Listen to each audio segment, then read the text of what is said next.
Magandang oras mga ka-TH, mga kababayan sa buong Pilipinas, Luzon, Visayas at Mindanao at sa ating mga ka-TH, ka-treasure hunters in abroad.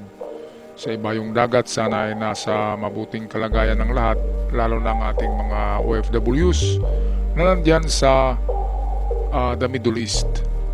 Okay, so sana ay nasa ligtas kayo dyan na kalagayan. Ang ating episode ngayon ay tungkol sa treasure marker na letter Y. Ito yung sign ng treasure na Y. Napakahirap suriin o tingnan o i i-legitimize kung legit ang Y na marka kasi nga napakaraming literang Y sa nature pattern. Sa kalikasan ay may mga bitak talaga sa mga bato na nagmistulang litrang Y. Marami ang ganyan, kaya kailangan ng mga matang mapanuri. Kasi kung hindi pa talaga tayo nakakita ng totoong litrang Y na minarka sa bato gamit ang chisel or silsil, ay hindi natin malaman kung alin ang ginawa ng tao o ginawa ng kalikasan na litrang Y sa bato, mga kababayan. Kaya kung nakatagpo na kayo ng legit na minarka na Y, malalaman nyo talaga ang pagkakaiba nito. Okay, at kung gawa ng nature, ibig sabihin ay walang item, walang nakabaon. Kapag gawa ng tao, ay malaking porsyento na mayroong nakabaon. Meron din kasing gawa ng tao na gawa-gawa lang talaga, hindi gawa ng hapon. Ang hinahanap natin na litrang Y ay gawa ng hapon. Ito yung mahirap ngayon dahil meron tayong mga ka-TH na nag-treasure hunter sa bundok, nag-treasure hunting din, at saka kung wala silang makuha at walang magawa, nagmamarka-marka sila sa bato ng mga treasure sign. Kaya nakapunta na ako ng ganyang klaseng lugar na may mga marka na gawa ng tao. Yun pala, gawa lang talaga ng treasure hunter, hindi ng hapon. Kaya bukya, nabubukya tayo kapag ganito. Kaya dapat sa ating mga treasure hunters, huwag tayong magmarka-marka dyan kung ano-ano. Kasi yung susunod na henerasyon ng treasure hunter, makikita yung minarka natin sa bato. Tsaka sabihin nila na, uy, meron dito. Di ba, hukay ng hukay sila. Yung pala, gawa lang natin. Okay, umpisahan na natin to. Ang mga literang Y na sign. Itong una ay Y na may dot sa gilid, may bilog.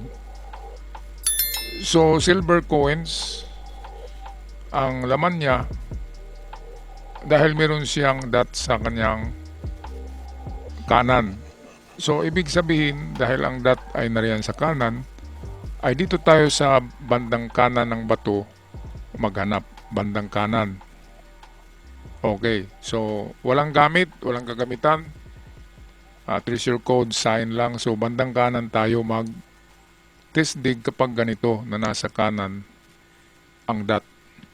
So ang makukuha, ayon sa nakakuha nito, kaya nilagay niya ay silver coins kasi silver coins ang nakuha nila na nakalagay sa maliit na baril. Okay, pangalawang klaseng Y sign, ito na yon. Medyo malaki-laki ito kapag ganitong sign, ay talagang mga ginto siya. At hindi lang ginto, mayroong gold bars. Ayan no, so ang Y tunnel is nilagyan ng dalawang guhit na nagsasabi ng kayamanan. Parang yen na symbol, di ba? Nilagyan ng dalawang guhit. So nagiging simbolo siya ng pera. So pera nga dahil gold ang ibinaon. Okay, kapag ganito, makikita natin mayroong guhit na naka-slant sa kanyang kaliwa. So ang ibig sabihin nito, kapag nakalagay siya sa bato, nakatatak, at nakaharap ka na ganyan ang kanyang itsura, ay bandang kaliwa ang itisdig sa bato, yung bandang kaliwa. At gaano ba yung kalayo? Well, kapag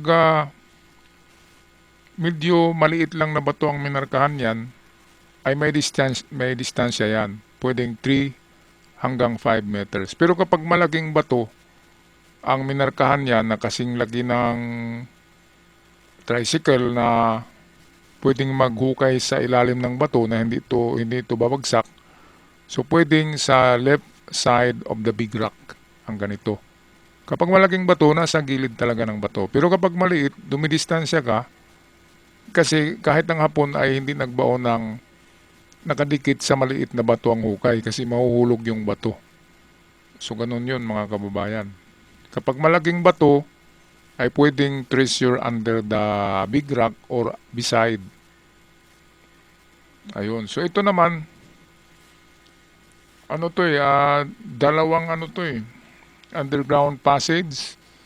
Dalawang sign siya. Yung J yun, yung underground passage. Ang J tunnel ay malalim kasi yan.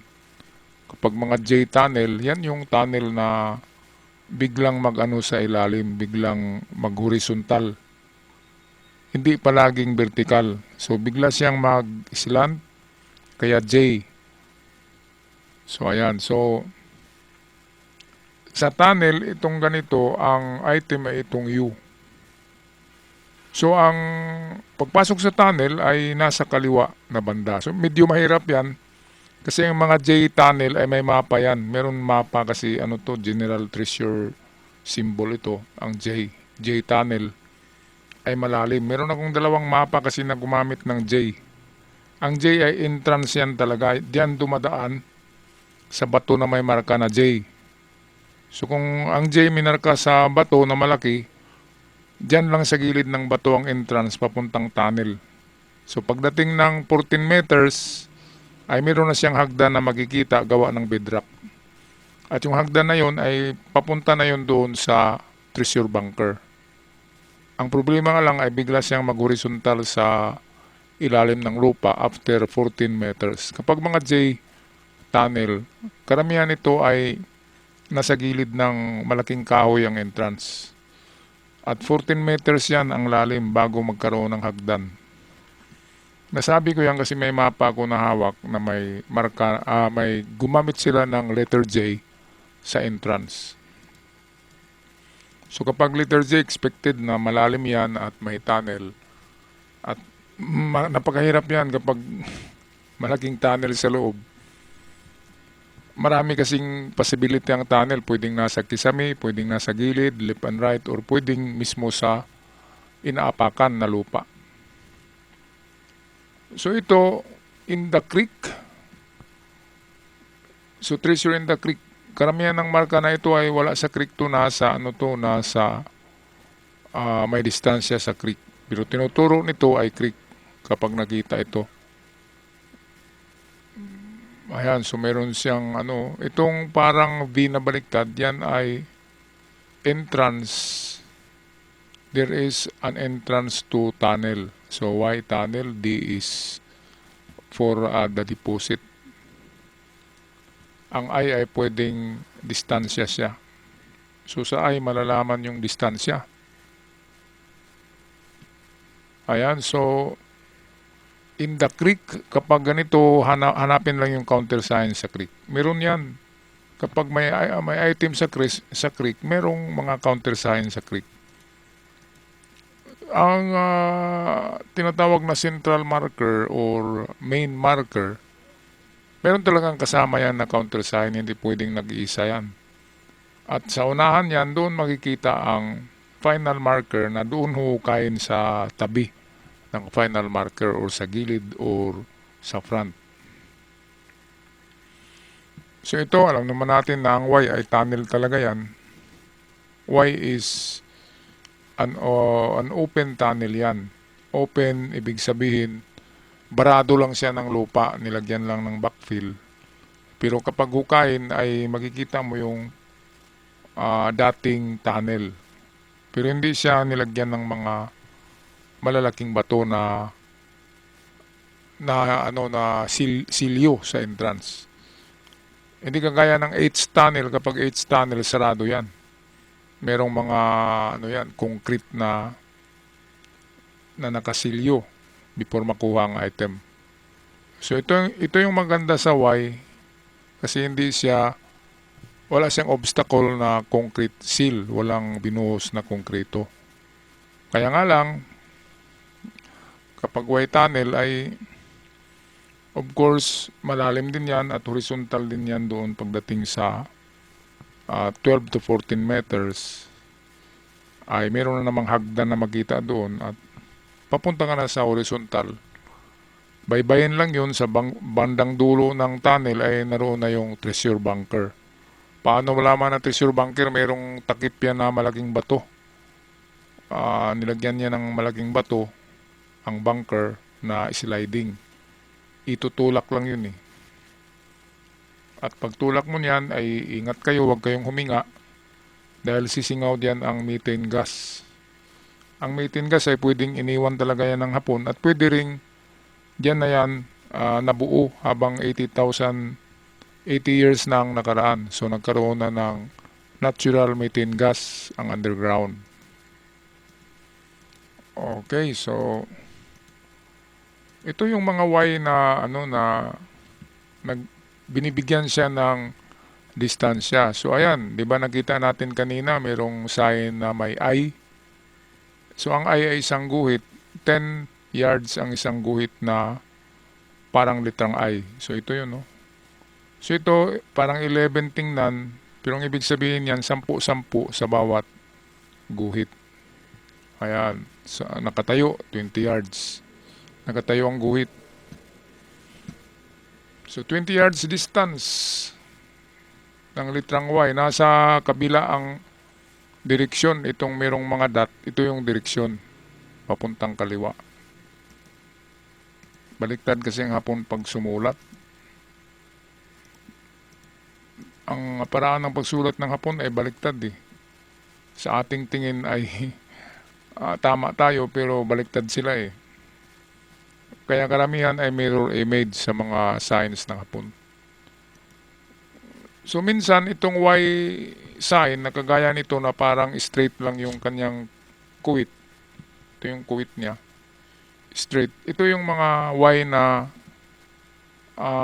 treasure under or entrance of tunnel under the rock kung saan minarka ito ay under sa bato na yan ang entrance. Ayan, so pwede ring treasure under to eh kapag ganito na straight lang. Pwedeng sa baba matagpuan. So ito naman, Y siya na kakaiba, di ba? Parang steno. So ito yung kanyang point of direction to tunnel, itong kanyang parang mahaba na buntot. Yan yung direksyon. So papunta siyang kanan. Kanan ang tunnel. So hanapin doon sa unahan, meron na namang bato doon na merong marka na treasure on the spot or treasure under sa bato. Doon na hukayin yung entrance to tunnel. Sa tinuturo nitong Y na to, kakaibang Y, no?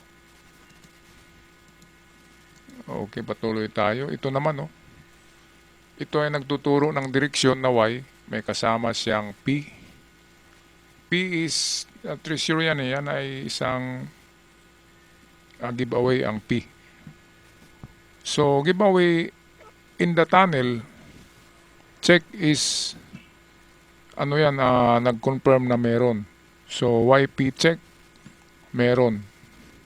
Is, pwedeng ibibigay dito sa sa apat na dot, pwedeng 5 meters bawat isa, so 10 meters east.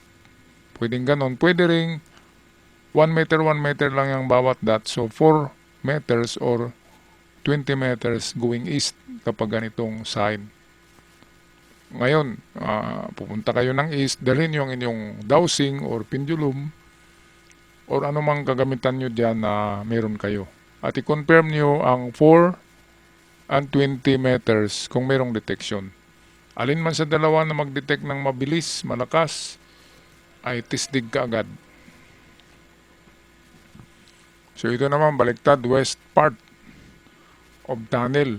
Kapag napasok nyo, itong B na parang letter A, ito yung entrance to tunnel. Ayan, no? So Y, nakaturo talaga ang Y sa baba eh.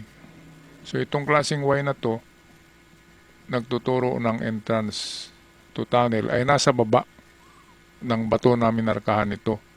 And then kapag napasok nyo na ang tunnel ay west, kaya dala kayo ng kumpas palagi. West ang west side of the tunnel nakabaon ng item. So sa west side, pwedeng sa dingding ng tunnel nakalagay. So sucker deposit siya. Alright, so yun lang mga ka-TH, ang ating mga kahulugan ng litrang Y na iba't ibang klase. At hindi lahat ng litrang Y ay pareho ang kahulugan sa ating mga nakikita na mga example. Okay, ito kasi ay ano to libro ng father ko to. Ang father ko ang treasure hunter na sinundan ko. At meron siya mga naiwan na mga gawa niya na mga libro ng mga treasure sign na mga nakuha noon ng mga nauna pa sa kanila. Gumawa siya ng record. Kaya meron tayong mga ganito, mga ka-TH. Alright, so ako'y magpaalam na. Maraming salamat sa lahat. At huwag kalimutan na mag-subscribe. At sa mga bago pa lamang sa channel, maraming salamat. Malaking tulong. At sa aking avid followers, lalong mas maraming salamat sa lahat. Hanggang sa muli. Paalam.